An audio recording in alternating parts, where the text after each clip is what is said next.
Communication is a key to success in a professional and personal life. लेकिन हम इस skill को हम अपने लाइफ में कैसे इम्प्लीमेंट कर सकते हैं, कैसे मास्टर कर सकते हैं? तो आज के वीडियो में हम यही देखेंगे कि हम अपने स्किल्स को कैसे मास्टर कर सकते हैं, उसके आर्ट्स को देखेंगे कि कैसे-कैसे हैं, और इसके लिए मैं बहुत सारे टिप्स भी दूँगा आप लोगों को कि अपने स्किल्स को कैसे इम्प्रूव किया जा सकता है और अच्छी तरीके से।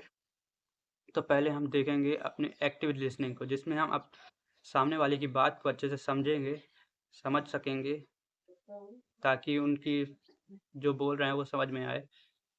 तो इसमें पहला चीज़ है अच्छे से उनको समझना, सुनना कि कैसे वो बोल रहे हैं, और मेंटेन करना आई कांटेक्ट वगैरह, और फिर उनकी बातों को बीच में इंटरप्ट ना करें, ताकि आपको ठीक से समझ में आए कि वो क्या कहना चाह रहे हैं।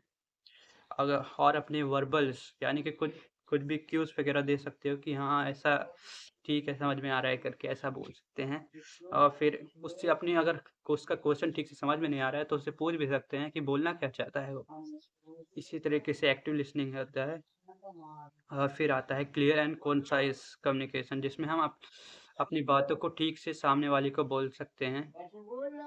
अच्छे से समझाएँ उनको कि कैसे बोल अच्छे से सिंपल लैंग्वेज में जैसे बात करें।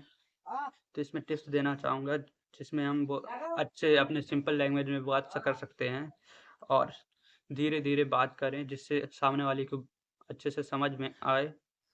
और फिर है body language and non verbal cues, यानी कि हम उसको अपनी बॉडी लैंग्वेज से बता सकते हैं कि क्या कहना चाहते हैं, और कुछ भी ना बोले भी हम कुछ भी बता सकते हैं, जैसे इशारों से, जेस्चर, हैंड जेस्चर हम करेंगे, सामने वाले को समझ में आएगा कि क्या बोलना चाहते हैं। इसी तरीके से बॉडी लैंग्वेज भी होनी चाहिए, ओपन बॉडी लैंग्वेज, जिससे सामने वाले को लगे कि वो भी बात करने में कंफर्टेबल है। इसी तरीके से फिर चौथा पॉइंट आ जाता है एम्पैथी और अंडरस्टैंडिंग, जिसमें हम अपनी बात सामने वाले जो कह रहा है उसको अच्छे से समझ रहे हैं, और उस पे रिलेट भी कर पा रहे हैं कि वो क्या कहना चाहता है।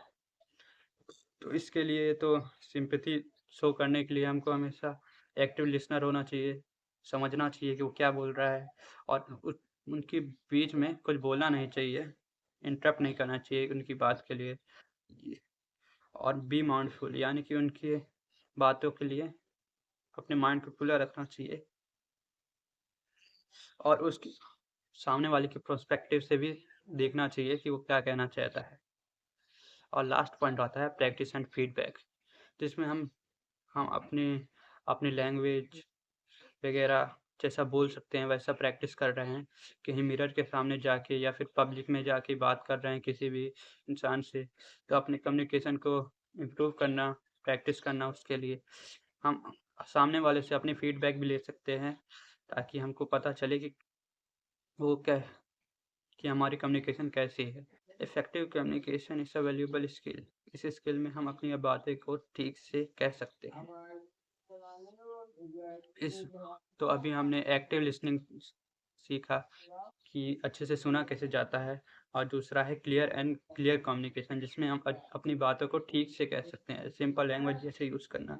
बॉडी लैंग्वेज में हम हाथों का जेस्चर कर सकते हैं, बता सकते हैं कि क्या बोल रहे हैं, और ओपन बॉडी लैंग्वेज होनी चाहिए। एम्पैथी, यानी कि सामने वाले के पर्सपेक्टिव से भी देखें कि वो किस दौर में गुजर रहा है और किस बातों को कह रहा है। और लास्ट में हमने प्रैक्टिस देखा था कि प्रैक्टिस करना बहुत ज़रूरी है अपनी कम्युनिकेशन पे। अगर आपको मेरा वीडियो अच्छा लगा हो तो फिर सब्सक्राइब और लाइक करें। अगर आपको ऐसी वीडियो और चाहिए तो मुझे कमेंट करें कि कौन से टॉपिक में मैं बात करूँ।